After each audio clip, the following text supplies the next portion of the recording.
Hi everybody, I'm Kathy Wing, Artistic Director of the Randall Theatre Company, and this is a special edition of Ghostlighting Theater in the Dark. Over the past 3 months, we've been bringing you interviews with some of our favorite Randall artists, sharing theater games for you to play at home or over video chats, and we've tagged along with our virtual detective Cam Duncan as he solved a very perplexing mystery. We've also been sharing the Randall Theatre Company's journey from closure to moving out of the First Street space to the search for a new home. In recent weeks, we've been very excited to see some of our other local theater companies opening up again. So tonight, we're taking a break from the usual things we dazzle you with and encouraging you to take in some opportunities to see a live show. Oregon Cabaret Theater is open with a classic comedy, The Odd Couple. That runs through September 6th. Of course, the Oregon Cabaret is always a great place for dinner and a show, now with a side of social distancing for your safety. And you can see Kristen Calvin as Janice Joplin at the Collaborative Theater Project. Better hurry though, that show closes very soon on August 9th. Another theater with a live show going on is Barnstormers in Grants Pass, but this one you can watch from anywhere. That's because this show is available only by live stream. It's a really fun melodrama called The Pony Expresso, or The Villain Came to a Grinding Halt. We just saw it last night and it is really funny. I know you'll enjoy it. Now, as far as we know, Barnstormers is the first theater in Southern Oregon to go with a totally live stream format, which means that the show is performed live, but the audience is all watching online from home or from wherever. Since live streaming is something we're planning to do once we're reopened for Randall shows, we thought it would be fun to talk with a theater that's already doing it. So we sat down with director Madeline DeCourcey and the cast of the Pony Expresso to get their thoughts on how live streaming is working out for them and how acting in a show is different in this new normal of social distancing.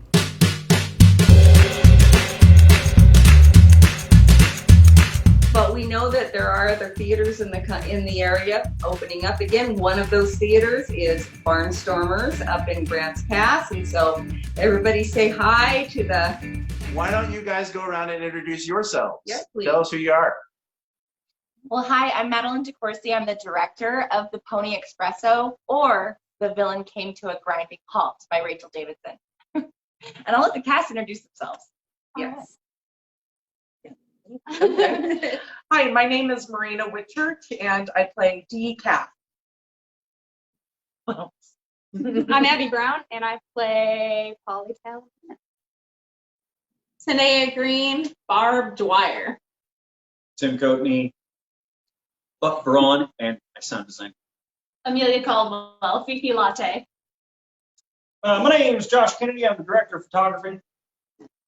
And I'm Kirk Esterian, and I play Mo Halban. Tell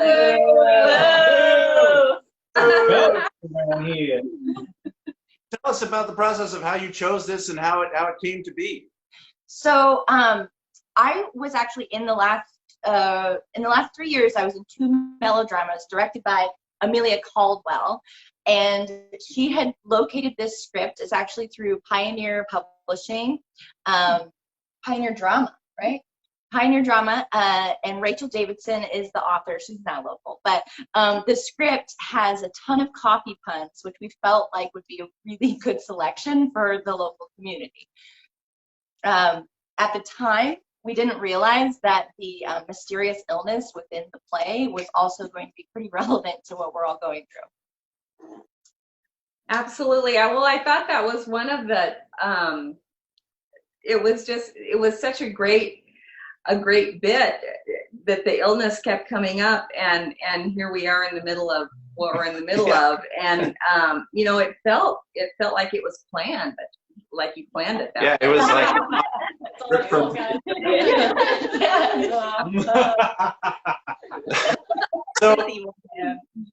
So obviously the process of getting it to a live stream, it was a fight. We had to convince the board that it was possible, and I couldn't have done it without Josh Kennedy of Kennedy Film and Photo. I'm fortunate enough to be friends with him and Jonas Stewart, really awesome tech savvy dudes that could see what my filmmaking vision was for it. Because I knew it was possible. I started live streaming video games on YouTube during the shutdown quarantine time. And so I was like, we could stream this play. And we had just come off of canceling 2 productions here at Barnstormers. And I just felt my community and these amazing volunteer actors that we were all craving. Right, guys? Yes. Yes. Some we wanted to creative get out of our outlet. home. Yeah. Yeah, we needed it for our sanity, and we hope to bring a little bit of sanity through laughter to the wider community.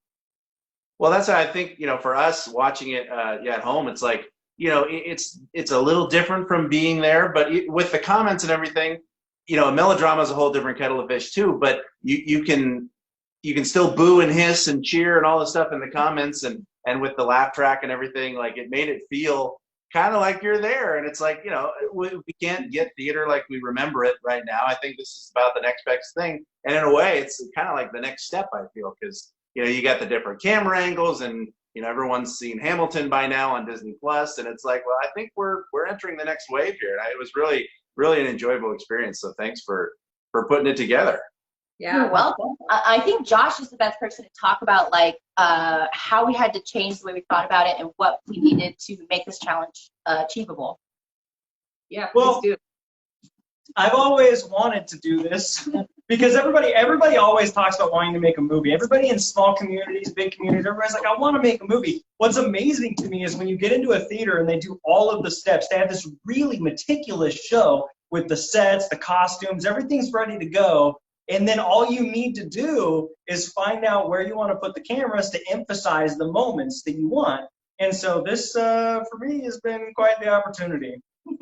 So what we did is we looked at the style of the show that we wanted, and we compared it to old sitcoms. And so we have a 3-camera setup. We have we're cross shooting, and then we have the wide, and it's just creates a lot of energy. And we just did it like a sitcom, and it's been really great. Yeah. And then the audio is kind of like the camera setup. We tried to rig them with lavs at first, but that became very complicated because there's more actors on the stage, and it's a lot to manage with our small crew. So we actually rigged the stage with mics instead, and that turned out really great. So yeah. I was curious about it. So are the mics up top, or where are they? They're actually we have one right there capturing that corner, this one right here capturing right there, and then that one right there capturing that corner. And wow, we did have audio clear and everything. Some people talk backwards, but then we found out that no matter which way they're facing, there's reverb if you do that. Yeah. So we took the one out back and it just sounded better. Yeah, can't have that friendly fire going on. So for the actors, I mean, how different was it to? Some of the blocking I know had to be changed because there were some of those shots that it was kind of cool. You had the person and they were in the foreground and background. So how different was it to follow this blocking and be in a show in this way, and as opposed to just having a live audience? It was pretty different. I would say it was more different off stage than on stage. Madeline was awesome and had really great ideas about how to keep us safe up here. And we all decided early on that we would be like a safe cohort or a pandemic pod, so that we're able to be closer on stage. But I don't know, for me, it was really weird off stage, not really being able to hang out and having to wear masks while we're watching others rehearse in the audience, and just missing out on some of the fun games and warm-ups and, sharing food backstage and all of that stuff that we love so much. But it was a really neat and challenging experience too. So just different. Yeah. And because this is the forefront of a new theatrical evolution, as we were learning our blocking before the cameras, or as the cameras were being set up, it actually felt reminiscent of being on a real TV set, because everything changed moment by moment. So when we got something memorized one week, Madeline would come in and be like, okay, so you're gonna be looking at this camera here, which by the time we opened, that also changed. So we had to, the night of, and then I think we lost a camera at one point. We had 4 cameras, or I don't know, I feel like we had 4 cameras, but it kept us on our toes. So we had to up our game, not only to do all the regular stuff we normally did for theater, but also to adapt to this technical upgrade. Yeah, we originally had 4 cameras, but decided to pull one back because we had a wide. Because you'll notice that our wide camera actually is very active. So it's not like a normal wide on a sitcom where where these ones do the action a lot of the time. It's going in and it's going out. And so we thought it would be good to have a wide and also that one. But I think there was a reason. It was a matter of just management. It was easier to manage, less cameras, and it didn't really cause any issues to have this one be active while also being wide. So yeah. So not only did this guy go pro with everything, but he also took the wide away and he zooms in and goes back to a wide during the whole show, every show, masterfully. Absolutely. So I think for me, the biggest issue was just not having the audience energy and the live heckles and laughter and being able to play off of that. I've been in the last 2 melodramas, so this is my hat trick. And I love all these people and trust them explicitly. So I felt okay going into this process, but it was really scary having never done anything like this before. And Madeline kept saying, scooch a little to your right. I'm like, oh my God, I'm having enough trouble remembering my lines. And now you want me to remember like where to stand and where to look. But I think the learning process pays off in the end. And you just have to be adaptable and fluid. Yeah.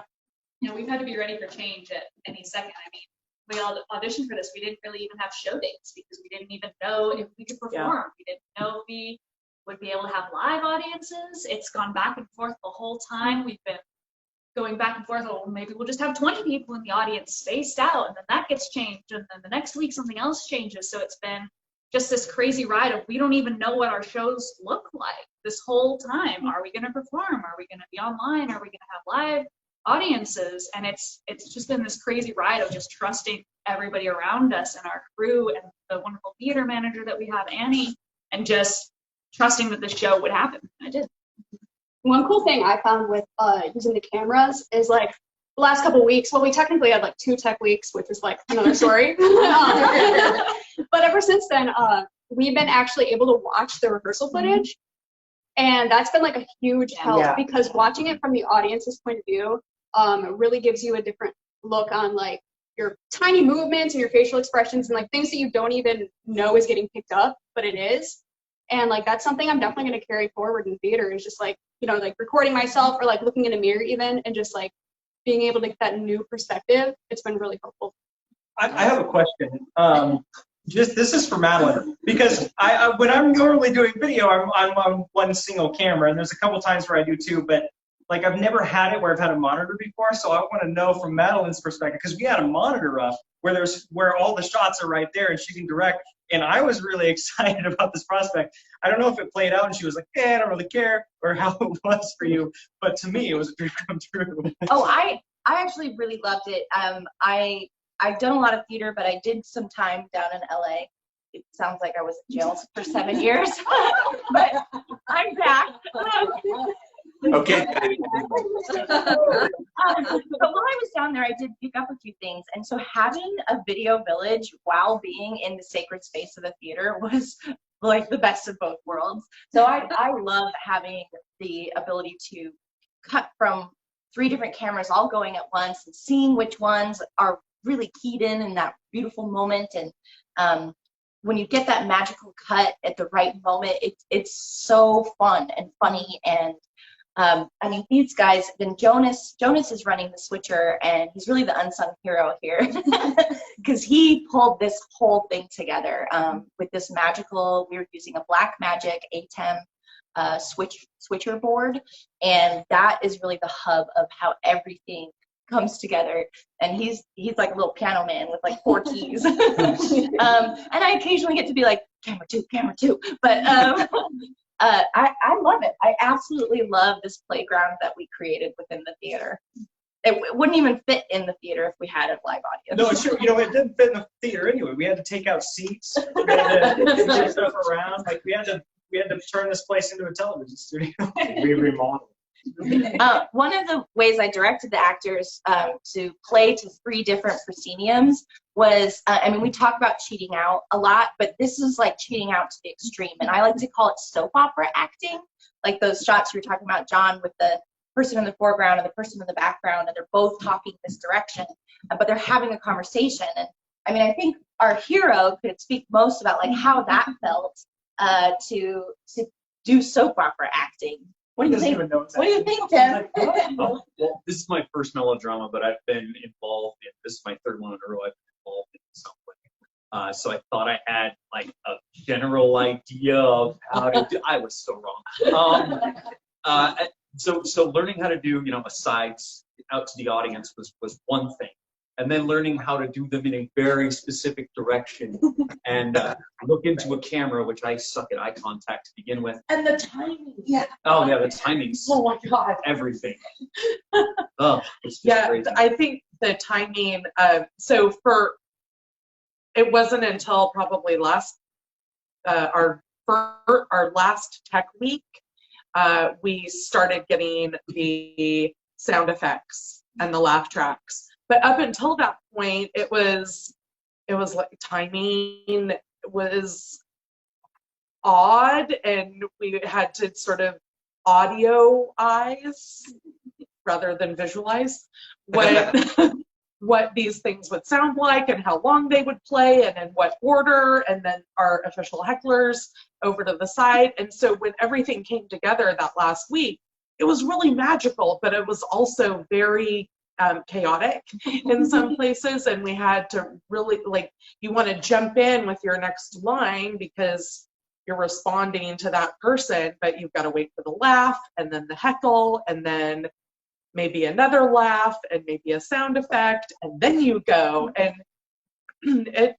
it posed a challenge to me. And then you add in the layer too of having to know which camera is on you at the particular time that you're giving a line, so you know where the heck you're supposed to look, and then knowing how long that camera is on you, so you know how long you have to be looking in one direction before some other camera is on you. You have to look that way. So you're learning not only your blocking, but also the blocking of the cameras and what's going on there. So it's just a whole other layer for the actors to have to learn. And the cameras had to learn their blocking. Yeah, Yeah, the camera. So in our 2 volunteer cameras, Nathan and Alex, they're amazing, and they take direction from me while we're going even, and we're just, you know, they're spot on though. They've got their moments where they're supposed to do their specific movements. We got it all keyed in by the number and everything. They're, you know. That's why I liked seeing the pre-recordings, because you could see where they were adjusting the camera shot. And you could know that while you feel awkward holding right here and waiting for the laugh track to go off, you realize they're actually not shooting you at that moment. They're over at the hecklers, or you're on someone else, so you're not even on camera. And then you know when you go back on camera, you could be like, and this blah blah blah, and continue. So, if I were here, I would just chase the cameras around. I'd watch the recording and be like, okay, they're going to be on this camera. And just Well, you know, this whole COVID-19 thing has forced us as theater people, as artists, to do things differently than what we did in the past, and what you're doing is a great example of what a lot of theater is. A lot of us are going to be turning to doing plays this way with the cameras and the live streaming, because it's the only way that we can reach an audience right now. And so I guess my question also for Madeline too, because I'm sure you had to plan all this, but you know, there's probably a lot of things that you had to do to feel safe. And you know, clearly you're closer than 6 feet apart right now, and so I'm trying not to hug everybody right now. during the show, it's all forced perspective. We're doing Hobbit tricks. Yeah. And actually, the camera is capable of that. Sometimes people are like 4 feet apart, but they look like they're right next to each other just because of the angle of the camera. But Right. we have tried to follow the OHA guidelines as best we could, and things like Amelia said, things have been changing every day up until even still they're changing.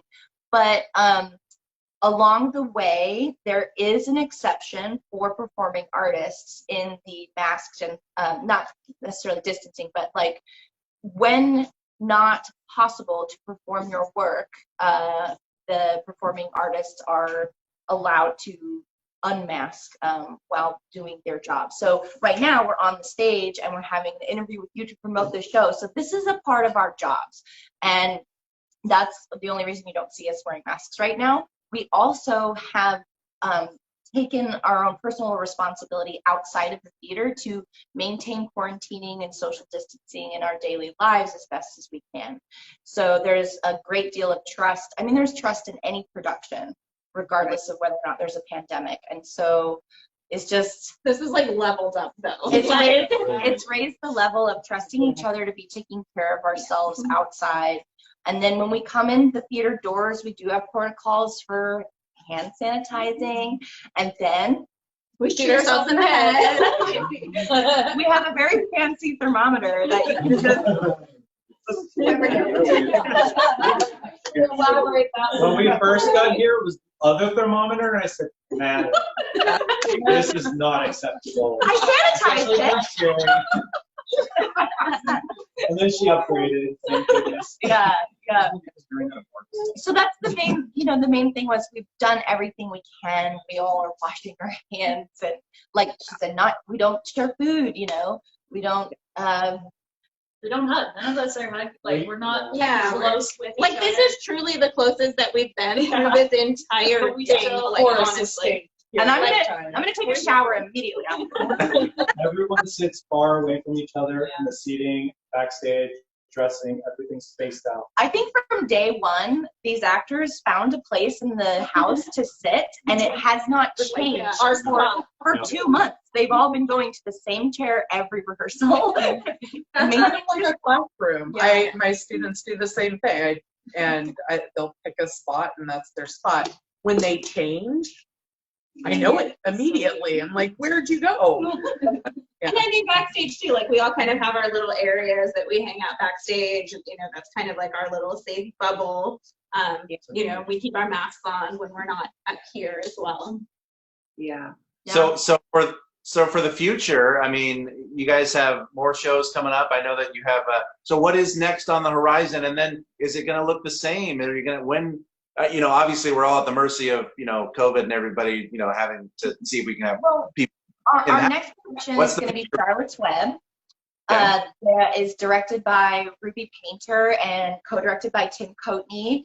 And I think they're aiming to have a similar kind of thing going on. It may be it won't have asides, and I've definitely always asked for as much and more as I can from my production people.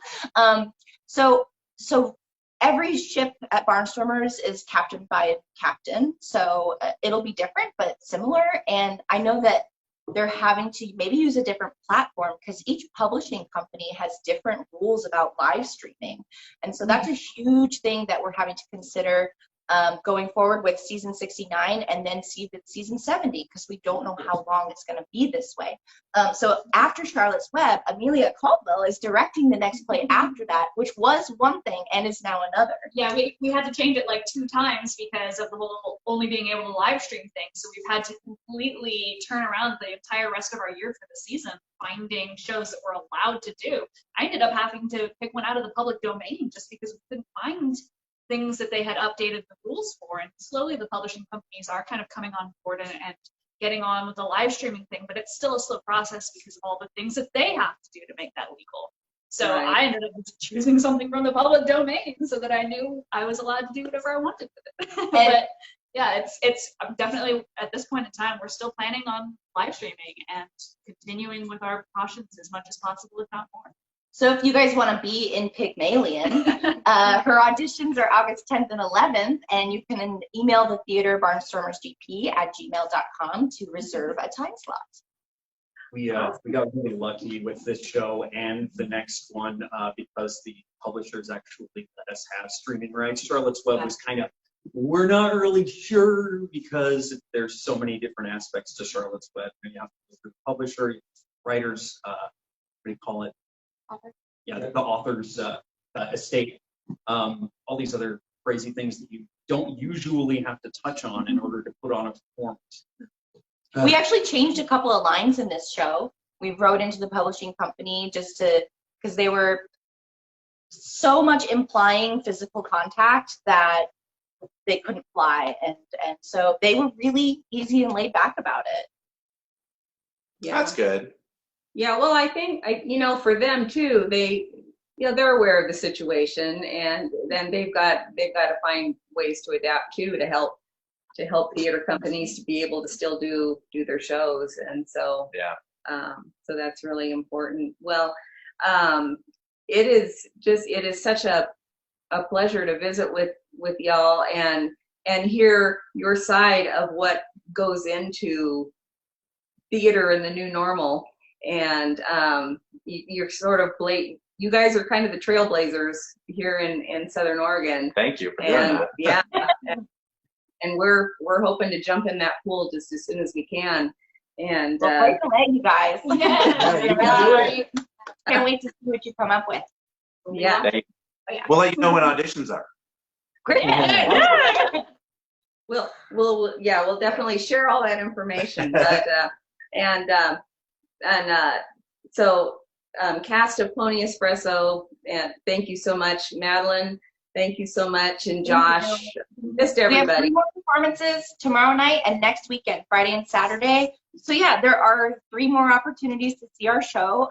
Saturday this evening at 7:30, the curtain goes up. If you want to submit a heckle, you can join the live stream at 7 p.m. during lobby time for that guy. That guy. And then also next Friday and Saturday, we close on August 15th. So 3 more shows. Wonderful. Awesome. Well, thank you very much for joining us, guys. Thank you.